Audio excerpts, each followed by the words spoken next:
Don't let your work environment dictate your happiness. So if you're working at a high stress job, high conflict job, you're a people pleaser, you suffer from anxiety and depression, please get help. The purpose of this presentation is to highlight some problems and resolutions. It is important to be able to identify specific triggers in your own life that often set you off or get you angry. But it's equally important for you to seek help. Talk to your neighbor, talk to your brother, talk to your coworker, talk to your manager. Hello, my name is Hamina Kayam. And today we will discuss why it is important to have a free hostile environment. And why it is important for you to not allow your work environment to dictate your happiness. In the Ten Commandments book, Working in a Hostile Environment by T.D. Jakes, he gives us great advice as it relates to your hostile environment. See, the objective of this presentation is to not allow your environment to dictate your happiness and to control your inner environment. After reading the book by T.D. Jakes, I have practiced the advice that was given to me. And so now, in my workplace, I have experienced a new level of peace, joy, and happiness.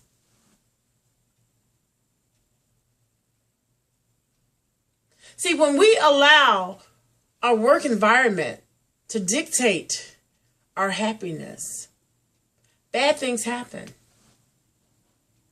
Perfect example. Chicago Tribune reported less than a week after Mr. Tony DeFrancis learned that he was being demoted as part of a downsizing of his company. Authorities said that he walked into his boss's office Thursday morning for a one-on-one, apparently upset about his demotion. Mr. DeFrancis, armed with a gun, confronted Mr. Stephen Lavoie, the CEO, a longtime colleague, a longtime friend. And at some point, Mr. DeFrancis, 60 years young, and Mr. Lavoie, 54, struggle over the gun. Mr. Lavoie, the CEO, was shot twice, one in the head and one in the stomach. And now he's in critical condition. Mr. DeFrancis turned around and shot himself in the head, and now he's dead.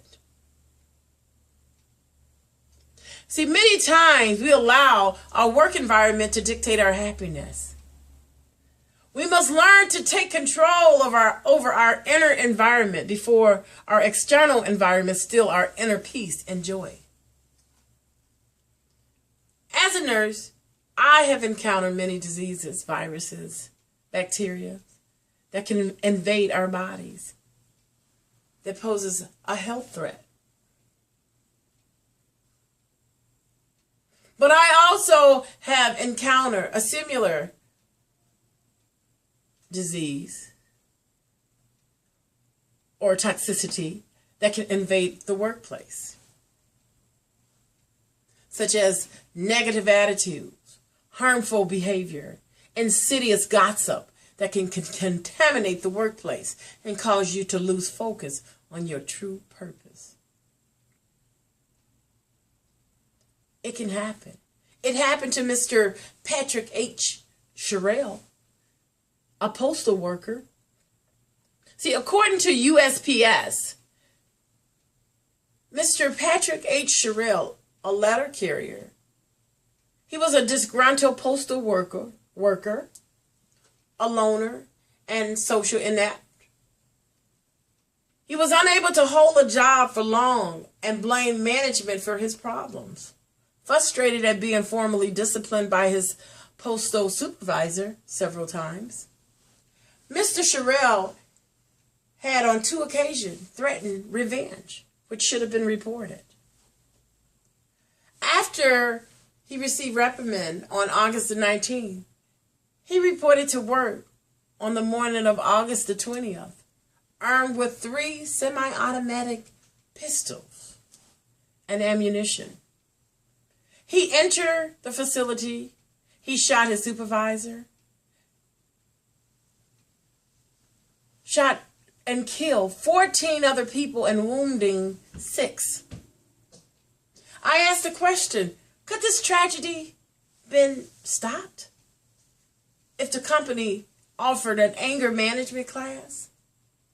See, we must familiarize ourselves with a divine diet. You must take inspirational vaccinations from the evil forces in your work environment. If you don't want to be contaminated by the hostile environment in which you work, you must have a regular divine diet of prayer and Bible study, at least once or twice a week. We must nourish our souls as well as our bodies if we are to remain strong. See, man should not live on bread alone, but man lives on every word that proceeds from the mouth of the Lord. So in order to prevent the absorption of your work environment, you must identify the particular elements in your environment from which you need protection, which are the complainers, the gripers, the backstabbers, the harassers. And what will you do when they enter your circle? You remove yourself from that bad environment. Go take a break. Go read a book. Go to the restroom. Go get coffee. You must have a plan when the office pollutant drifts your way, like a secondhand smoke invading your lungs. Now that we understand some of the problems and the facts surrounding the issues, what can we do to fix the problem? We must find a way to inoculate ourselves from the germs of hostility in our work environment. You must maintain a positive and confident attitude. Find something interesting outside of work. We must stop spending too much time trying to compensate for our weakness rather and capitalize on our strength. We must focus positive activity that lifts our spirit. Make sure you recharge and rejuvenate yourself with hobbies and personal endeavors. So in conclusion, today we have looked at some problems, causes, and solutions surrounding hostile environment.